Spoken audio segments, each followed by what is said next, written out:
السلام علیکم ورحمۃ اللہ وبرکاتہ دوستوں، امید کرتا ہوں آپ خیریت سے ہوں گے۔ میں ہوں محمد مقصود قاسمی اور آپ دیکھ رہے ہیں باغ مدینہ یوٹیوب چینل دیوبند۔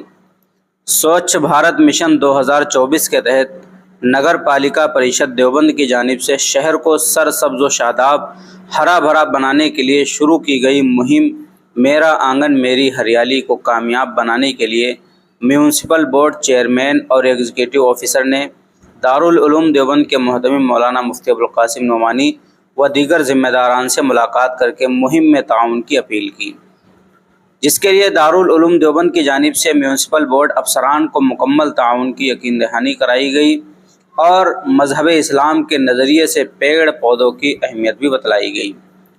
آج شہر چیئرمین وپن گرگ اور ای او ڈاکٹر دھریندر کمار رائے نے دارالعلوم دیوبند کے مہمان خانے میں پہنچ کر ادارے کے محتمم و شیخ الحدیث مولانا مفتی ابوالقاسم نعمانی اور نائب محتمم مولانا عبدالخالق مدراسی سے ملاقات کی اور سوچھ بھارت مشن کے تحت چلائی جا رہی ہریالی مہم میرا آنگن میری ہریالی کے متعلق گفتگو کرتے ہوئے اس سلسلے میں سرکار کی جانب سے کی جا رہی کوششوں کے بارے میں بتایا۔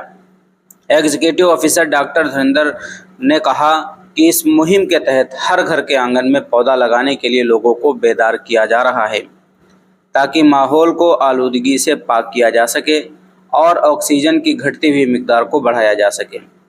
انہوں نے علماء اکرام اور ذمہ داران دارالعلوم دیوبند سے مہم کی کامیابی کے لیے اپیل جاری کرنے کی درخواست کی۔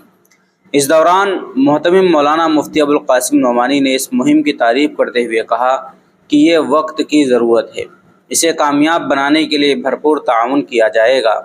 انہوں نے کہا کہ مذہب اسلام میں بھی پیڑ پودوں کی بڑی اہمیت ہے اور ماحول کو کثافت سے پاک رکھنے کے لیے درخت لگانے پر زور دیا گیا۔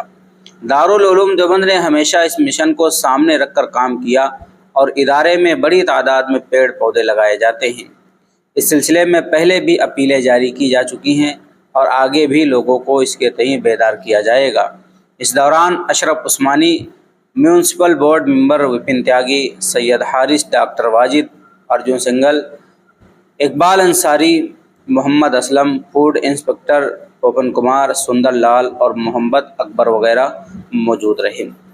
تو دوستو، یہ وفد تھا دارالعلوم دیوبند آیا، مہمان خانے میں مولانا مفتی ابوالقاسم نعمانی اور دیگر ذمہ داروں سے ملاقات کی اور جو مشن چلانے والے ہیں اس میں تعاون کی اپیل کی ہے۔ اب آپ حضرات کا اس ملاقات کے متعلق کیا کہنا ہے نیچے کمنٹ کیجیے گا۔ پہلی بار چینل کو دیکھ رہے ہیں سبسکرائب بھی کر سکتے ہیں۔ چلیے دوستو، پھر ملتے ہیں انشاءاللہ جلدی کسی نئے ویڈیو میں۔ السلام علیکم ورحمۃ اللہ وبرکاتہ۔